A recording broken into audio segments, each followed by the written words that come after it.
How does God recognizes His people? Paano niya ito kinikilala? May idea na tayo, no? And what is the token of His recognition? Salamat sa Diyos sa insight na ito para magkaroon tayo ng assurance, katiyakan. At kung wala pa po tayo rito, so may idea tayo mga kapatid. We are not yet recognized. Pero kung mayroon na tayo nito, ang dapat nating gawin ay panatilihin natin. I-maintain natin mga kapatid yung token of God's recognition sa atin. Amen mga kapatid? Pero kung wala pa po tayo nito, mithiin natin mga kapatid. Let us all aspire to receive the seal of recognition of God, mga kapatid. So, paano nire-recognize ng Diyos ang tao? Ano ang tanda ng kanyang pagkilala? Ang isang talata kaagad na pumasok sa isip ko mga kapatid ito. And Jesus, when He was baptized, went up straightway out of the water. And lo, the heavens were opened unto Him. He saw the Spirit of God descending like a dove, lighting upon Him. Nandun yung token eh. Yung tanda ng recognition, bumaba. Lumapag sa Kanya mga kapatid. At kasunod nun, yung tinig. And lo, a voice from heaven saying, This is my beloved Son, in whom I am well pleased. Amen mga kapatid?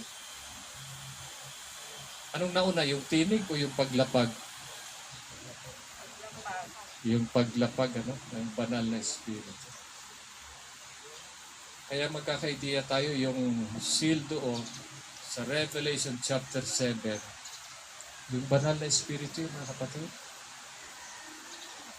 It is the Holy Spirit of God given to man as a token or as a sign or as an assurance of God's recognition.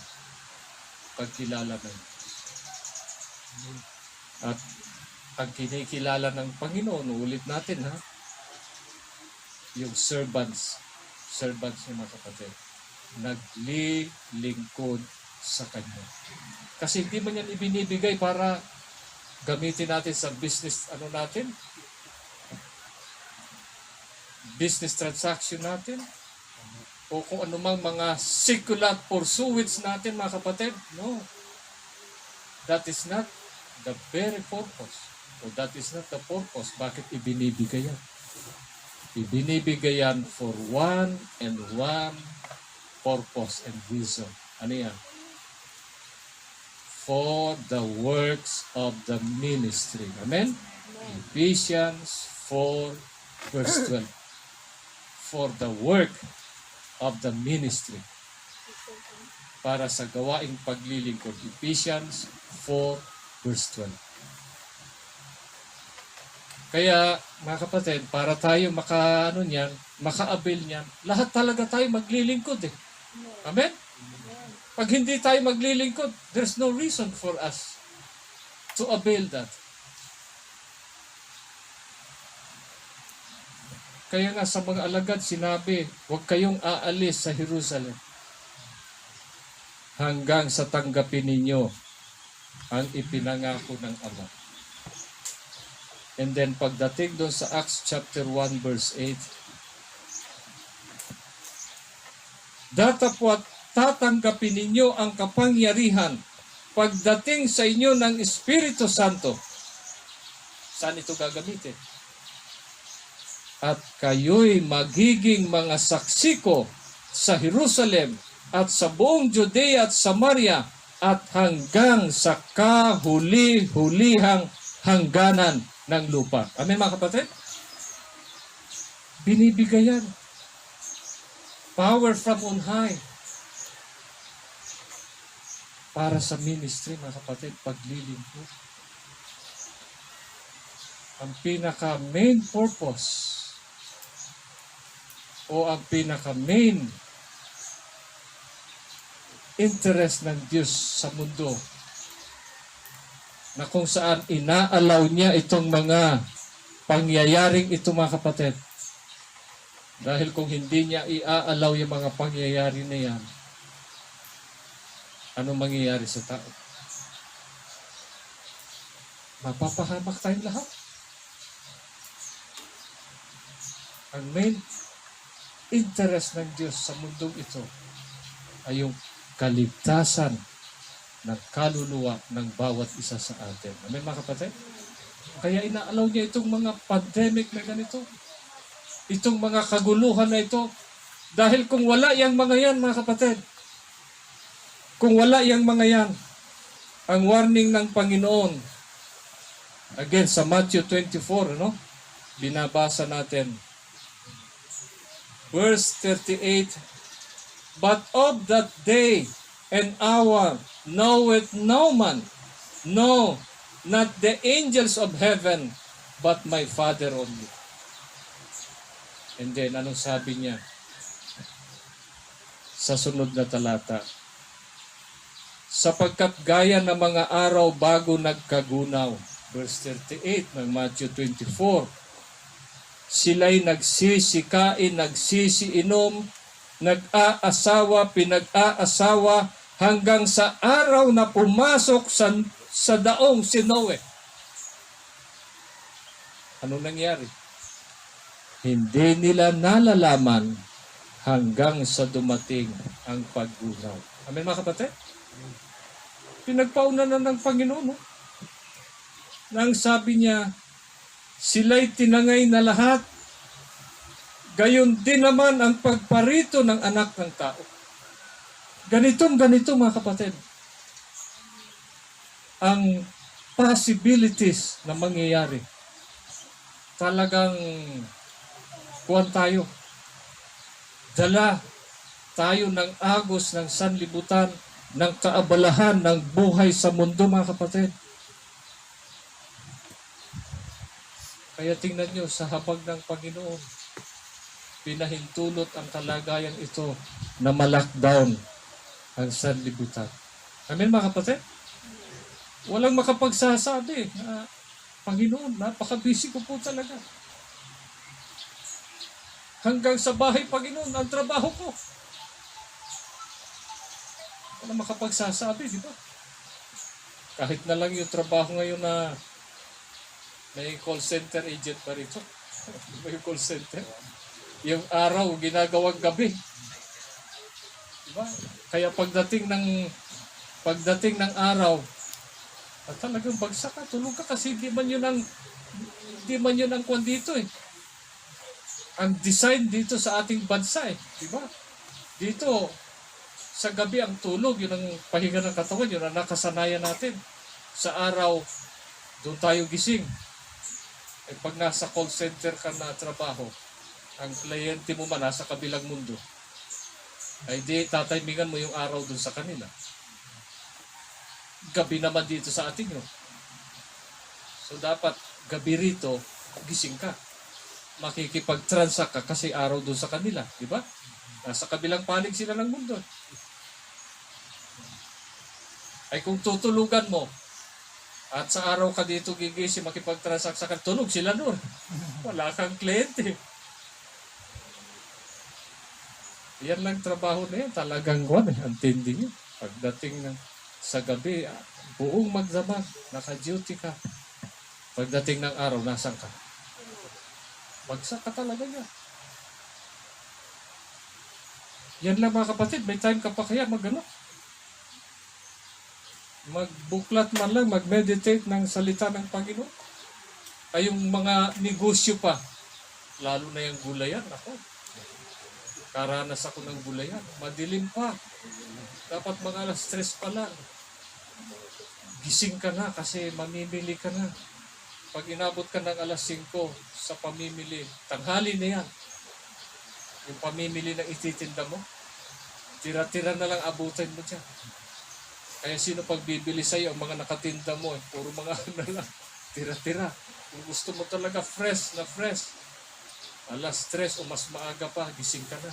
Punta ka na doon sa bagsakan ng muli. Mamili ka na.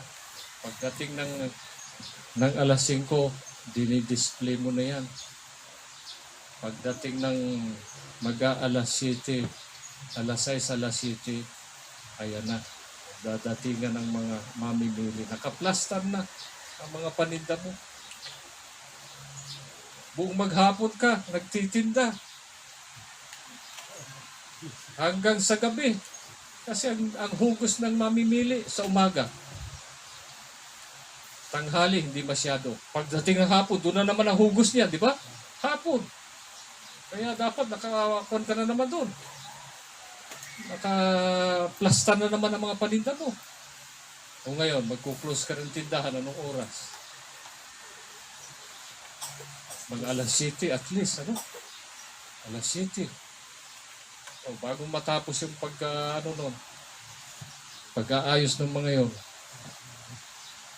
baka abutin ka na ng mga alas 8 na. O, bibiyahe ka pa punta ng bahay. O, maglalakad ka pa. O, maghahapunan ka pa. Tapos medyo magre-relax ka pa doon sa television, sa news. Anong oras ka natutulog niya? Gigising ka na naman dapat. Alas 3. Pinakatanghali. O ilan lang yung oras ang mo? Tulog mo. Mayroon ka pa kayang tayo magbasa ng Bible? Maligo ka, ni paghilod. Wala ka na halos time sa paghilod Wala na, basta paligo na bilisan.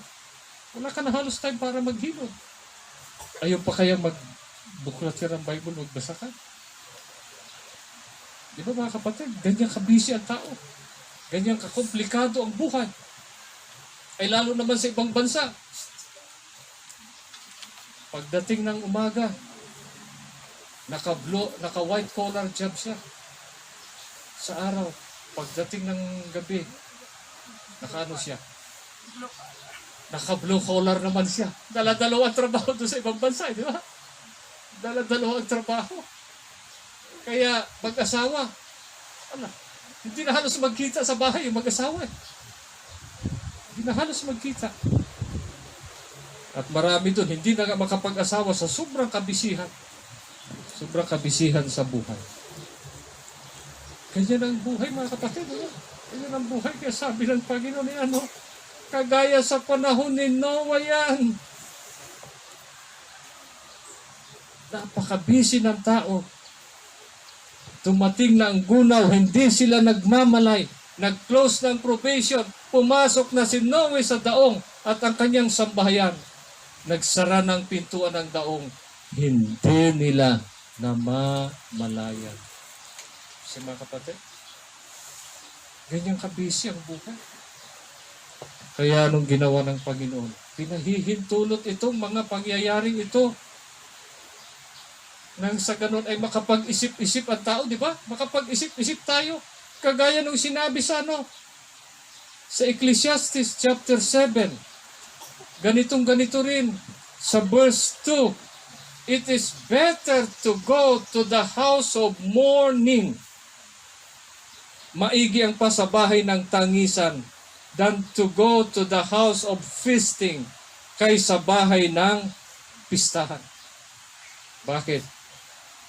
Pag napunta ka dun sa bahay na lamayan, di ba parang ganito, pandemic, Nasa ganitong sitwasyon tayo, pandemic.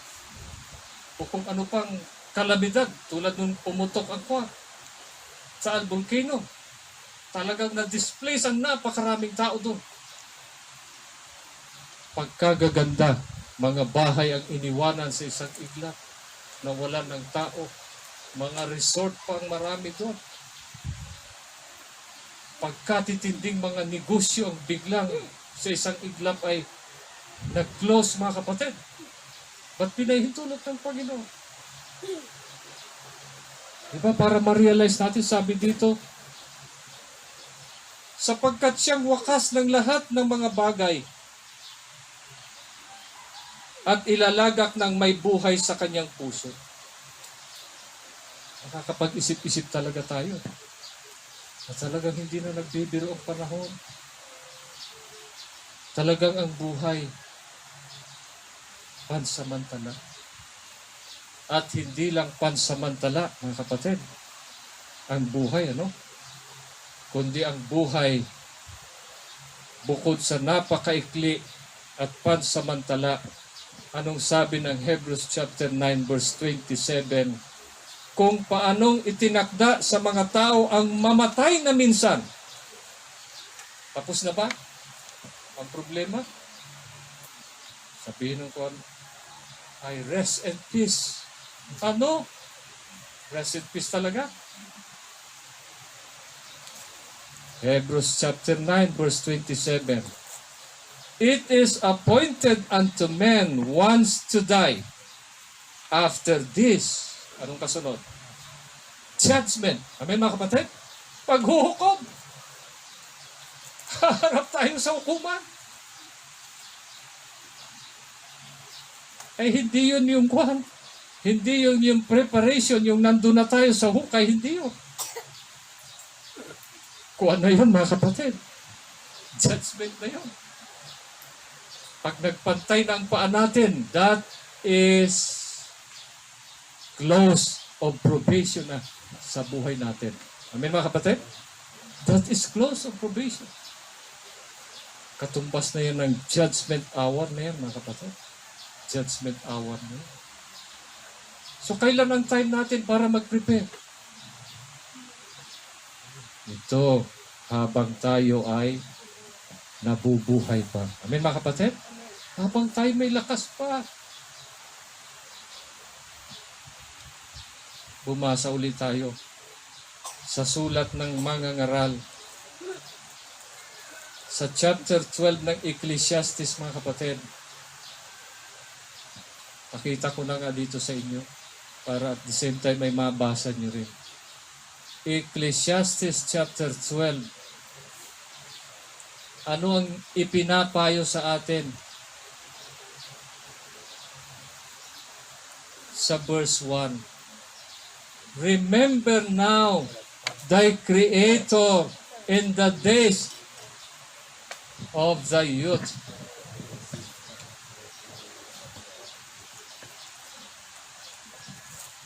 Alalahanin mo ang may lalang sa iyo sa mga kaarawan ng iyong kabataan. Yung salita diyang kabataan, hindi lang ibig sabihin yan yung ikaw ay ano pa, children pa, o ikaw ay teenager pa. Hindi ibig sabihin yan ay, ayan, tuloy natin pagbasa. Bago dumating ang masamang araw. Aba, kahit ikaw ay teenager pa, pwedeng datnan ka ng masamang araw. Ano, naniniwala kayo? Pag na-aksidente ka, nakuan ka, na-paralyze ka, masamang araw na yun. Mahirap na ang paglilingkod sa Diyos noon. Mahihirapan ka na. Pag ikaw ay person with disability na, mahirap na sa paglilingkod yun, di ba? Kaya sabi, bago dumating ang masamang araw at ang mga taon ay lumalapit, pagka iyong sasabihin, I have no pleasure in them. Wala na. Hindi mo na na-appreciate ang buhay. Bakit? Hindi lang dahil matanda ka na, kundi dahil miserable na ang kalagayan mo, di ba? Tingnan yung mga na-stroke ngayon. Malalakas pa. Hindi ko sabihin sa malakas yung edad, kalakasan pa. Pero, tinamaan na stroke, gunay mo. Pag na-stroke ngayon, akala nyo, mga edad 50s pataas, 30s pa lang, na-stroke na ngayon. Bago ang araw, at ang liwanag, ang buwan, at ang mga bituin ay magdilim, at ang mga alapaap, nor the clouds return after the rain. In the day when the keepers of the house shall tremble. Akala nyo, nanginginig, matanda lang. Abay, pwede kang manginig kahit kabataan mo pa. Pag may sakit ka ng malala, di ba? Manginginig ka na. And the strong men shall bow themselves. Nakuba na. Huwag natin sabihin matanda lang ang nakukuba. Kahit kabataan, pagka tinamaan ka ng sakit o na-aksidente ka, makukuba ka. Yung dati pag lumakad ka, straight body kang gano'n. Baka isang araw, gano'n ka. And the grinder cease because they are few. Huwag sabihin na, malakas ka pang kumain. Kabataan mo pa. Kaya dami mga kabataan. Sa kabataan, wala nang ngipin. Kaunti na. Hindi na makakain maayos. And those that look out of the windows be darkened. Hindi lang ang nagsasalamin ay mga matatanda. May mga bata pagkapal ng salamin. Di ba? Kapal ng salamin. Tanggalin mo yung salamin. Nangangapa ng gano'n eh. Bulag na. Ako ng Panginoon. Ako naman hindi pa gano'n. Pero pag nagdadrive ako minsan, sabi sister niya, oh, diretso, malayo pa yung kasalubong. Pagka yung one way, hindi ko na napansin na yung pala yung pa. Malayo pa pala. Paggabi. Sabi ni sister, hindi mo na nakikita yun? Hindi na nga eh. So, ganun din mga kapatid, no?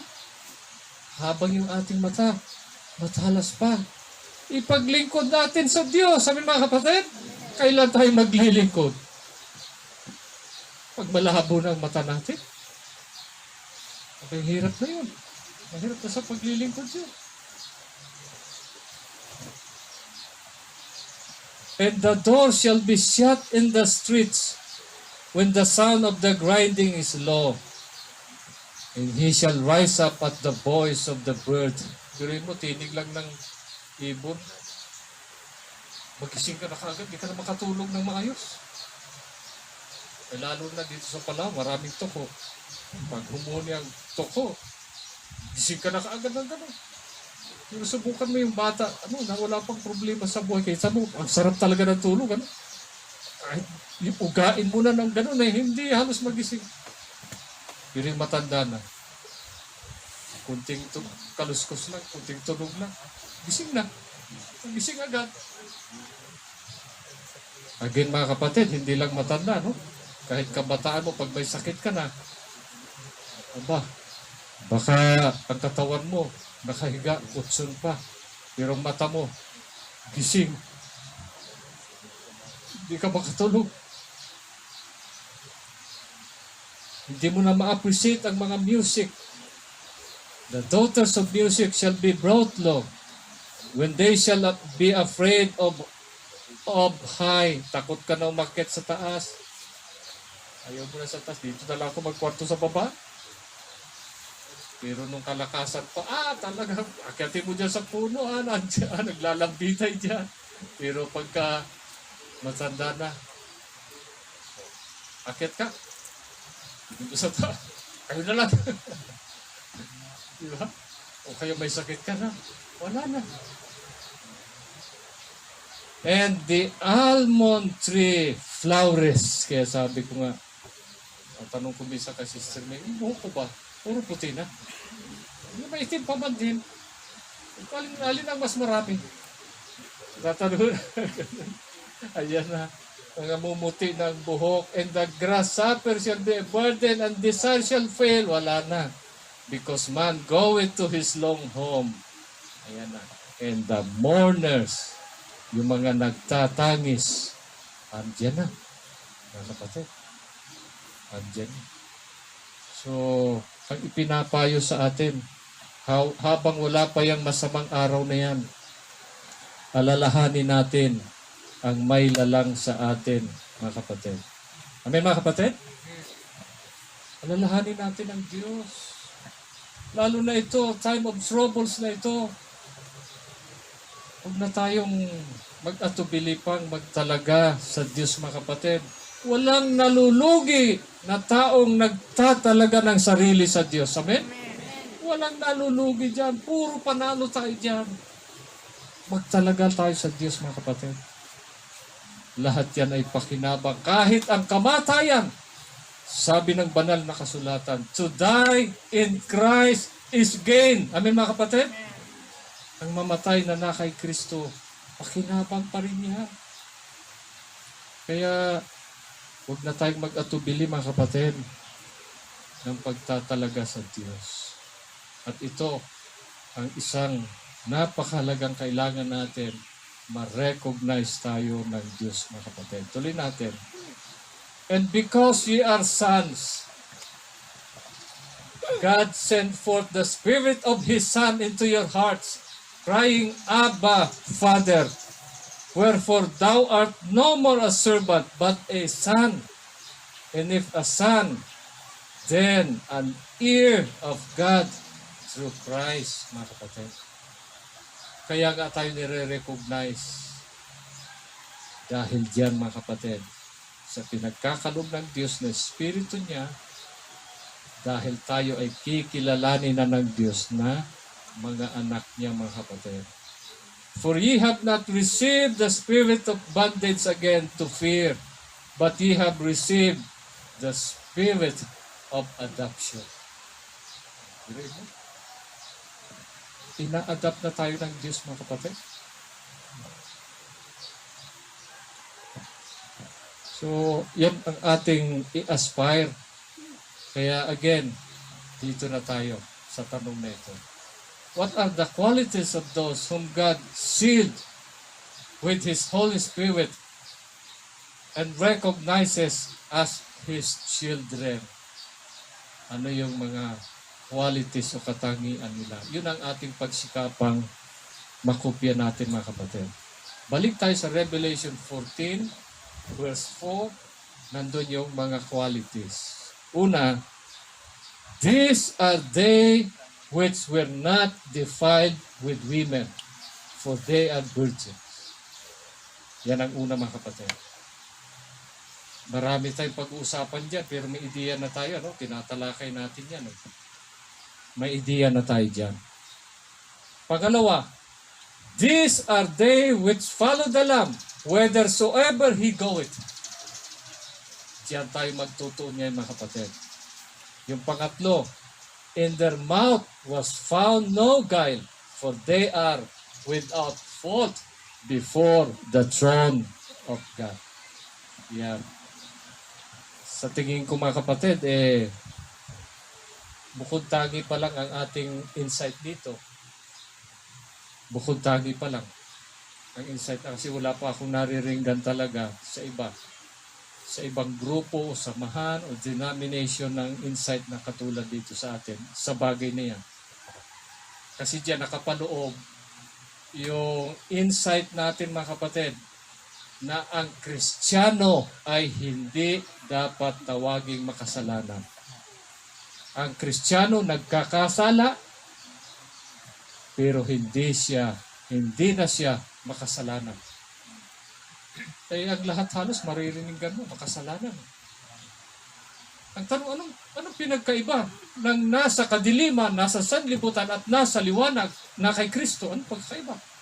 Kung pareho din lang makasalanan. Ang isa pang insight, ibig ba sabihin perfect yan? Perfect na yan? Yes, perfect yan, mga kapatid. With Christ. Amen, mga kapatid? With Christ. Perfect yan. But without Christ, fall short yan, mga kapatid. Amen? All have sinned and come short of the glory of God. Masusumpungan tayong gano'n. Without Christ. So, mga kapatid, dito tayo kasi itong fresh insight sa atin, mga kapatid. These are they which follow the Lamb whithersoever He goeth.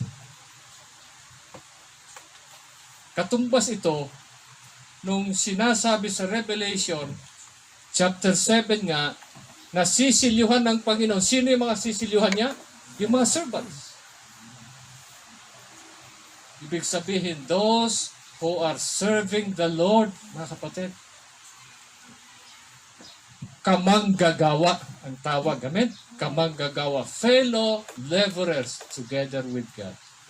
Kaya pag hindi tayo nakisangkot sa gawain ng Panginoon, ay hindi tayo mga kapatid makakaabil niya ng seal of recognition na yan ng Diyos. Ito ang isang talata.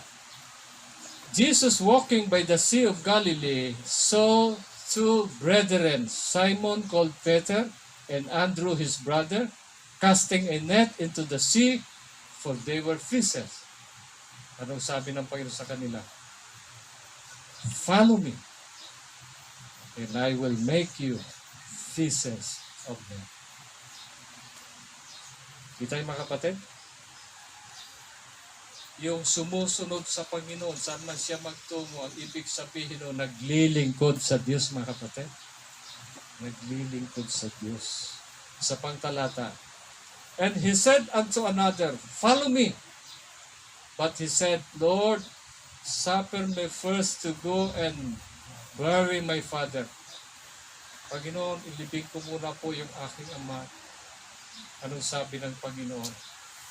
Jesus said unto him, let the dead bury the dead, but go and preach the kingdom of God. Amen, mga kapatid? Yan ang ibig sabihin ng following Jesus. Engage tayo sa gawain ng Panginoon ng pagliligtas ng mga kaluluwa ng pagtatanyag ng Ebanghelyo. Mga kapatid. Very clear po yan, lalo sa talata. Ito. Another also said, Lord, I will follow thee, but let me first go and bid them farewell which are at home at my house. Anong ngayon sabi ng Panginoon? Walang tao na pagkatapos humawak ng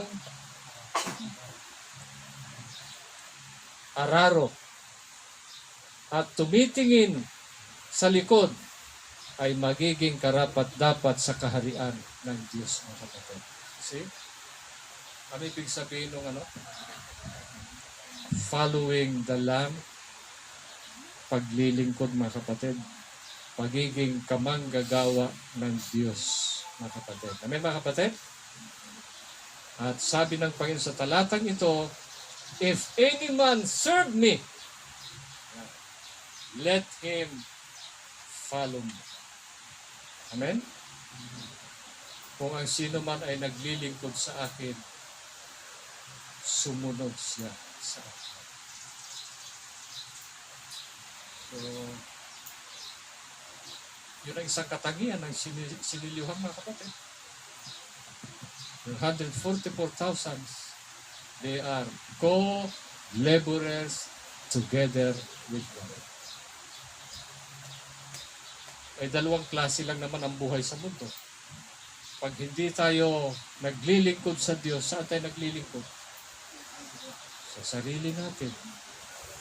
O sa mga bagay ng sanlibutan. Kung baga nga sa awit, sabi ko kung sa awit, kung hindi ang ating iniibig ay ang Diyos, sino yung ating ginigiliw? Na minsan inaawitan pa, sinasamba kita. Nasamba pa rin yun. Sino yun yung ginigiliw, di ba? Dalawa lang naman. Pag hindi ang Diyos ang ating sinasamba, sino yung isang sinasamba ng tao? Yung ginigiliw niya. Yeah. Pero ito, mga kapatid, paglilingkod ito sa Diyos. Amen? At lahat tayo, kung ibig nating maging karapat-dapat sa recognition ng Diyos, sa proteksyon ng Diyos, at sa kaligtasang ino-offer ng Diyos, mga kapatid, lahat tayo dapat maglingkod sa Diyos. Amen? Amen. Lahat tayo dapat makisangkot sa gawain ng pagliligtas ng kaluluwa.